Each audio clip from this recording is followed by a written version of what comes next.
Relax, sit back as we fill your mind with spooky true crime stories of the deranged, unhinged, and absolute pure evil murders that will blow your mind. Some places we will visit to show you around and educate you on the history.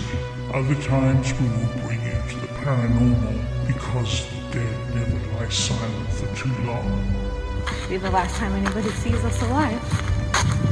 I don't know where she has us, but we're gonna get fucking killed. Hello? Gina, there is a beehive over there. Do you see that in the hole? Buckle up, Buttercup. Welcome to 50 States of Madness. Welcome to 50 States of Madness. Hi, everybody. Welcome back this week. Hello. We're going to be talking about the tube sock killings. So this is a series of unsolved murders that occurred in the remote areas of Lewis and Pierce County, Washington, near the remote community of Mineral, Washington in 1985. So this happened in the 80s. I never heard of that city before. I've never heard of Mineral, Washington either. When I Googled it, it's kind of like there's Seattle and then it's kind of over here. Yeah. Yeah. And it's looking my way. So, you know, the accurate mapping that I'm doing right now. Of course. So on August 10th, 1985, Stephen Harkins, 27, and his girlfriend Ruth Cooper, 42, left their Tacoma, Washington home for a weekend camping trip at Toole Lake in Pierce County. When the two did not return to their jobs at Tacoma Vocational School the following Monday, their families reported them missing. 4 days later, on August 14th, hikers passing through Pierce County found Stephen's body near a remote campsite. He had been shot in the head, and his body, still in the sleeping bag, suggested he had been murdered while he was sleeping. Nearby, searchers also found the couple's pet dog, who had been shot to death as well. I hate that part of the story. Which is not fair. I mean, the dog's not an eyewitness. Why Let him kill the loose dog? or something. Thank you. Let him run. Let him just lay by the body, whatever. But what's the dog? I guess maybe if the dog was trying to attack him, but... Yeah, that might have been the case. Maybe, but it's so sad. I hate it. Then on October 26th, a skull was found at the dead end of 8th Avenue South near Harts Lake, about 1.5 miles from where Stephen's body was found. Dental records confirmed the skull belonged to Ruth. And 2 days later, on October 28th, her body with missing clothing and her purse were also recovered from the area, 50 feet from where her skull had been found. A tube sock had been tied around Ruth's neck. According to the autopsy, Ruth had died of homicidal violence with a gunshot wound to the abdomen. Ooh. So it appears that maybe she might have, struggled. They fought with her. Mm-hmm. They put the tube sock, but also the shot to the abdomen was what essentially killed her, though. Yeah. At the time, law enforcement suspected that the case may have been connected to the murders of Edward Smith, 25, and his girlfriend Kimberly Diane Levine, 26, from Kent, Washington, who were abducted and murdered in March 1985. This is a few months before them. Edward and Kimberly met while attending the University of Southeastern Massachusetts at Dartmouth and were deeply in love. After graduation in 1984, the couple moved to Kent, Washington, and worked as government accountants. Everything seemed to be going well for them as they began their journey in life, and the two were soon engaged to be married. That day never came. Edward's body was found shortly after he and Kimberly disappeared March 10th. His body was found in a gravel pit not far from a Columbian River overlook off of Interstate 90 near Vantage, Washington. His hands had been bound and his throat was cut. In August 1985, Kimberly's body was found in a sagebrush-covered field just 2 miles south of where Edward's body, skeletonized through exposure and predation, was found. Meaning that, it had the elements of, the snow, the sun, everything, and then also predators that tear the body apart. Yeah. 4 years later, a truck driver named Billy Ray Ballard Jr. was arrested for the abduction, torture, and rape of 2 women in Wyoming. After sentencing and serving time as an inmate at the Wyoming State Penitentiary for that crime, he was identified as the probable murderer of Edward and Kimberly due to a single fingerprint he left on the hood of the couple's abandoned car. Investigators would also link Bill to the crime through his boot prints and the type of rope he used to bind Edward. Following a long, hard struggle with the prosecutors in Grant County, Ballard was finally extradited to Washington State. To save himself from the death penalty, he pled guilty to both murders and was sentenced to life in prison without the possibility of parole. Over a month after the discovery of Ruth Cooper, so these are like happening like back to back. Yeah. And like the discoveries and the murders are all kind of cramped together. Yeah. So when these things start happening, they start looking at these different people who are being, like Ballard, who, obviously did Edward and Kimberly. They start like, okay, is he, a suspect in the other ones that are happening? Right. They're trying to piece these together. So over a month after the discovery of Ruth Cooper, on December 12th, 1985, Mike Reimer, 36, his girlfriend Diana Robertson, 21, and their daughter Crystal Robertson, age 2, traveled from their Tacoma home to Pierce County. Mike worked for a roofing company and supplemented his income in the winter being an animal trapper. He had planned to check on traps he had set in the area and find a Christmas tree. Later that evening, customers at a Kmart store 30 miles north in Spanaway found the couple's daughter, Crystal, standing outside the store entrance. Crystal was placed in temporary foster care until Diana's mother, Louise Conrad, saw her photograph on the local news broadcast 2 days later and picked her up. She said that as soon as Crystal saw me, she put her arms out and said, "Grandma." And they put her down and she ran to me, and I've had her ever since. According to investigators, the 2-year-old was not nearly verbal enough to provide much information. When asked by her grandmother where her mother was, the dazed 2-year-old said that her mommy was in the trees. Lord. Police searched the area, both on foot and by air, looking for evidence of Mike's red 1982 Plymouth pickup truck, but efforts remained fruitless. On February 18, 1986, over 2 months after the couple's disappearance, the body of Diana was discovered by a man who had gotten out of his car to walk his dog. Located alongside the couple's truck, the body was just off a logging road not far from Mineral and partially buried in the 6 inches of snow blanketing the area off of Washington State Route 7, just south of Elby. Her body had been riddled by stab wounds.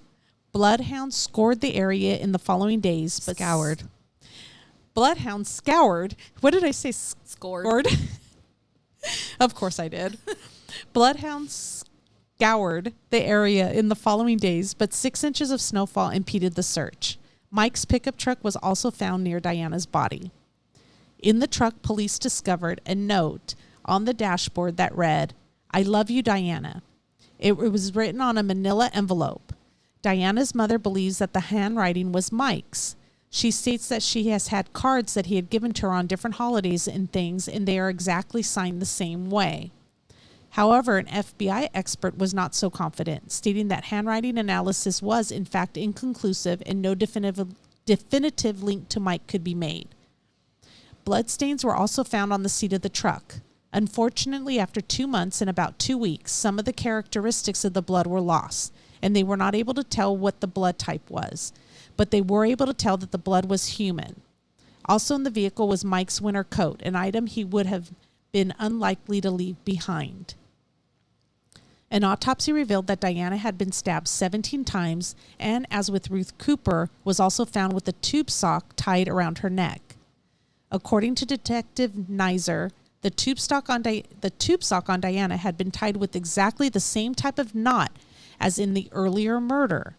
He states that at a later date, I asked to observe the sock, which was used around the neck of Ruth Cooper, and when the technician dumped it out on the desk in the evidence lab, the evidence technician let out a little whistle because, knowing nothing about the case, he could see that it was the same as the one I had brought with me from Diana Robertson's. So he can just tell by the way it was tied that it was the same It person. was the same thing. And who's going to use tube socks? A tube sock. Yeah, that's not like a common. No. No. I would say that like a nylon maybe. Yeah, it might be But more a tube common. sock? Tube sock, yeah. Well, I mean, I'm not sure a tube sock would fit around everybody's neck. No, and especially during the struggle, I wonder if it was something done after as a signature or Maybe just to hold. If you did it Just from hold, like Yeah, this like and this. tied it in the back? Yeah, it was tied in the back. Yeah, I don't know. So there are some pictures of the bodies that they found, Yeah. and you do see them face down with the tube sock tied in the back. So due to Mike's disappearance, investigators suspected he may have been responsible for Diana's murder and had abandoned his daughter at the Kmart store and then subsequently fled. And I can understand how they would come to this, because the daughter's not hurt. So if, he's pissed off at, the girlfriend or the wife, and murder her. Oh my goodness, what did I do? I gotta flee, but I don't want to take my daughter with me. So here, take my daughter. Yeah. So I can see where they kind of was looking at him. Yeah.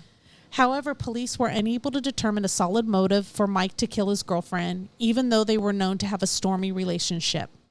In February 1986, after the discovery of Diana's body, the Seattle Post Intelligencer published an article revealing that Mike had been charged with domestic assault against Diana on October 19, 1985.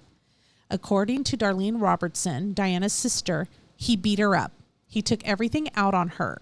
He blamed her for things that he did. If he was seeing somebody else, he would turn it around like Diana was seeing somebody else and justify it in his own mind.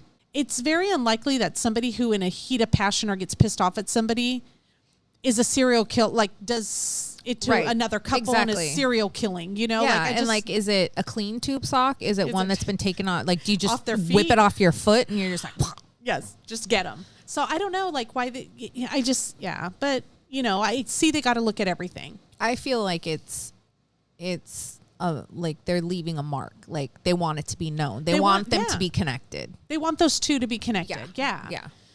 So, however, the couple had reconciled by December, the month they disappeared. Mike, who worked as a roofer at Seattle's Queen City Sheet Metal and Roofing Incorporation, was described by his employer as a typical roofer who worked hard and played hard. Although the police department had no firm evidence that Mike was alive, the department received tips from people who knew him, that they had seen him since the murder. At one point, there was a $2,000 reward for information on Mike. They were hoping anyone who may have helped him escape out of the area would come forward. Since the murder of Diana, Mike had made no effort to contact his daughter Crystal or his other daughter from a previous relationship. So it's like he fell off the face of the earth. He just disappeared. Yeah. On March 26, 2011. So this is like in 1985 this happened. Now we're in March 26, 2011. Yeah. A hiker was in the woods near Mineral, around a mile from where Diana Robertson's body was found 25 years before. Spotting a discarded vacuum cleaner cover, the man curiously lifted it away to reveal the partial remains of a skull. The skull fragment was positively identified as belonging to Mike. And a subsequent search revealed a jawbone minus the teeth alongside a pair of rubber boots that may or may not have been linked. A tree was found growing through Mike's skull, which led them to determine that he had died around the time of his disappearance. Damn. Well, Isn't my that God, crazy? that's long enough for a tree to grow? Yes. That's 30 years, right? Yeah, 35 years. Yeah. 30. Mm-hmm. Dang. That's crazy, right? Wow, that's wild that a tree. Because they can determine by the rings in the tree. So. Well, of course, yeah. Yeah. That's, wow. How long that's it's been there. interesting. Yeah, that's very interesting. So after recovery of the skull, Lewis County investigators stated that they believed Mike could have been a possible victim of homicide as well, though his cause of death could not be determined. That's the messed up thing about when it's so long and the body is so decayed which is another reason why I'm donating my body. I saw that. Because these things need to be studied. Yeah. Like they really do. I mean, I don't know. I feel like it's a good thing. It is a good thing. I think so. So based on the condition of the skull, however, authorities were able to rule out gunshot wounds to the head. In November 2011, detectives submitted DNA found at the crime scenes to the Washington State Patrol Crime Lab for analysis. They also released a detailed description of the sock found wrapped around Diana's neck. It was a white, stretchy, knee-high basketball sock, about 3 feet in length, with dark navy blue colored rings around the top. It was a little dingy When it was found around her neck, it was tied in multiple knots. So he took it off. He was wearing it. Yeah, if it was a little dingy, yeah. And so it was like a knee-high sock. So yeah, so he. Yeah, it's I'm basketball. thinking a tube sock. A tube sock to me just comes up a little bit over your ankle. But if you think about 1985 tube socks, those ones were like our skating socks. Yeah, You know, so maybe they're that pretty would long. make them 3 feet long. That's definitely long enough to tie around someone's neck. In 2020, Pat Beal, a Lewis County cold case detective, was interviewed for the Washed Away podcast. He said the police still believe that Mike is a suspect in Diana's murder. He said that Mike was hostile towards Diana, harassed her, and cut her tires on several occasions. She had also dated another man prior to her death. Detective Beal said that Mike was under court-mandated counseling and was prescribed Ativan to help with his anger issues. However, one of its side effects was fits of rage. Is that a side effect of Ativan? I didn't know that. Yeah. Fits of rage? You would think it's supposed to be calming you down. I mean, that's... Yeah. Huh. Interesting. That's why it's very important also that they mentioned that she also dated another man prior to her death, because they were trying to say like, oh, did she get that letter that said, I love you, Diane? Right. And that maybe that Diana, and that's what set him off. Because right. he found a letter by from somebody else or a note from somebody else. Right. But that's interesting. Yeah. Detective Beal claimed the last time Mike was seen was when he visited his dad's house that morning. Crystal was with him, but Diana was not. Detective Beal stated that they were trying to get a DNA profile from Mike's teeth to compare to a DNA profile found on the ligature used to tie Diana's hands. So he used his teeth? Like... No, they're trying because they found his skull. Yeah. Minus some teeth. I was watching, I know this because I was actually watching Lore.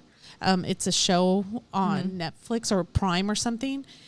But to solve some case, like they were digging up these bodies to attach somebody to a crime, and they say that your tooth actually holds DNA way long after you're dead. Oh, gotcha. So they go in and they try to see if they can get DNA from these tooth, or was it? I don't know what I was watching. It wasn't even Lore. It was something else. But it was a show I was watching where they were trying to solve these crimes, and on one of them they were trying to get the DNA. They when they do dig the bodies up from the grave. That's the first thing they'll check to see if DNA is still in there. So they were trying to get the DNA from his teeth. He said that if the DNA does not match Mike, then they will try to compare it to any DNA that may have been found at any other crime scene or at another crime scene. Yeah, any other of them, yeah. Police theorize that Mike may have been responsible for Stephen Harkins and Ruth Cooper's murders as well. Testing was being done on evidence from their case as well. He said that he was not sure if the cases were connected, noting that the socks were not from the same batch. Speaking to the press after his son initially went missing, Mike Reamer's father, Lloyd, agreed that foul play might have been involved, adding that his son always carried a .22 caliber handgun when out checking his trap lines, saying you couldn't surprise him in the woods. If he was hurt, he could get out. The presence of a gun could be suggested given that both Ruth and Stephen were shot with a .22. Oh, interesting. Yeah, well, that's the thing. It's like the dad was trying to say something just casual, like, "Oh yeah, no, he would have taken care of himself." You know, and then he kind of gave him away. Gave him like, hey, they were shot, with the .22. Interestingly, bullet casings were found a short distance from the pickup truck, yet Diana wasn't shot, suggesting that somebody opened fire for an unknown reason. Whether these were from a .22 was never made clear. An alternate theory, however, claimed that Mike was also a victim of the same killer who had murdered Diana, Stephen, and Ruth. Whether the discovery of the skull eliminates Mike as a suspect or not is open to debate. Found within a mile of Diana, the corpse had seemingly gone unnoticed during searches at the time of the original killings. If the area was searched, this might suggest Mike returned to the site and committed suicide, or the body had been well concealed. Yeah, they're saying like if they did a thorough search of the area after they found her, why wasn't Mike's body found at the same time? Yeah. So they were trying to say that he wasn't there. Yeah, he wasn't His there. body He wasn't took there. off. Yeah, and then he went back and shot himself and committed suicide. That doesn't make sense. Equally, if the body was somehow overlooked, the possibility remains again that the murders were in fact a second double killing, and the actual killer walked away. While he was known to be violent towards Diana, there seems to have been little indication Mike was capable of 3 murders. That's a hard thing to pull off. Yeah. However, after Mike's death, no more murders featured the signature tube sock, and both his knowledge of the area where he set the traps and possession of a .22 caliber revolver cannot be ignored, nor can his history of violence. So you can see how Mike's kind of put himself as a suspect. Well, yeah. Yeah, but he's dead. So, Yeah. yeah. Billy Ray Ballard Jr., the truck driver convicted and found guilty for Edward and Kimberly, were undoubtedly at large during the time of both sets of murders in Washington. Also, Edward and Kimberly's case bears striking similarities to the tube sock murders. It's possible that Bill Ballard, fleeing from Glendale, Wyoming, on his motorcycle on the afternoon of August 8th, could have traveled 1,200 miles west in time to murder Stephen Harkins and Ruth Cooper the night of August 10th in Roy, Washington, though there is no evidence he was in any way involved. No sock was found in the murders committed by Ballard. Bill was in police custody by September 21st, 1985, and except for a 5-day stretch in March 1986 when he escaped, he's been in prison ever since. Therefore, he could not have murdered Mike Raymer and Diana Robertson. So they were also looking at Bill for the murder. They were trying to put it together. They kind of thought like, oh, maybe he could have been, but then they decided like, hey, it just doesn't make sense. And Yeah. there's no tube sock involved. Yeah. But then again, he was riding his motorcycle. Maybe he wasn't wearing a tube sock at that time. So, you know. Well, I would hope he wasn't riding in sandals. That is true. Well, I mean, you can have your tennis shoes and your tube socks. You've seen how in the 80s they wore with their nice little dolphin shorts, their tube socks, and their tennies. Am I bringing back memories? You are. Was there a fourth couple? While never linked to other unsolved killings, another similar pair of killings took place in November 1987, around 100 miles away on the other side of Seattle. Jay Cook, 20, and Tanya Van Kullenberg, 18, traveled from Canada to purchase parts for Jay's father's business. Last seen boarding the ferry in Bremerton, Tanya's body would be found in a ditch on November 24th, 1987. She was nude from the waist down, lying at the bottom of a steep embankment off of Parson Creek Road near the town of Alger. Police recovered plastic ties near her body, but there was no other evidence that she had been bound. A small caliber shell casing was found nearby, but no murder weapon. An autopsy confirmed that Tanya had been raped and killed by a single close-range gunshot to the back of her head. Her wallet and keys were discovered in an alley behind the tavern on North State Street in Bellingham, Washington. The distance between the two sites was a 14-mile drive on Interstate 5. Near Tanya's wallet with her ID, investigators also recovered a box of small-caliber ammunition, partially used, and surgical gloves that were coated on the inside with talcum powder, making it impossible to lift fingerprints. The next day, investigators spotted the couple's copper-colored 1977 Ford Club wagon van sitting in a parking lot near a Greyhound bus station just 2 blocks away. Witnesses first noticed it there on November 21st. The van held even more clues, including a money order for furnace parts that proved Jay and Tanya never reached their destination. Plastic ties like the ones found near Tanya's body were found in and around the van, and they contained an unidentified DNA profile. Tanya's semen-stained pants were in the van too, and that DNA was later matched to unidentified DNA from Tanya's vaginal swab and the DNA from the plastic ties found with the van. Because cash, traveler's checks, and Tanya's camera were missing, police at first considered a robbery motive.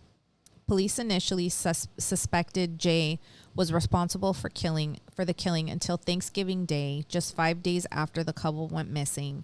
2 hunters would discover Jay Cook's remains in a rural part of Snohomish County, over 60 miles from Tanya's via Interstate 5. Jay's body was covered in a blue blanket under a bridge Weathered plastic ties were also found nearby, but again, there was no other evidence that Jay had been bound. Jay's killer had made a garrote of 2 red dog collars woven together with twine and shoved a pack of cigarettes down his throat. Jay died from a combination of strangulation and asphyxiation. He also suffered multiple blunt force trauma to the back of his head from nearby rocks.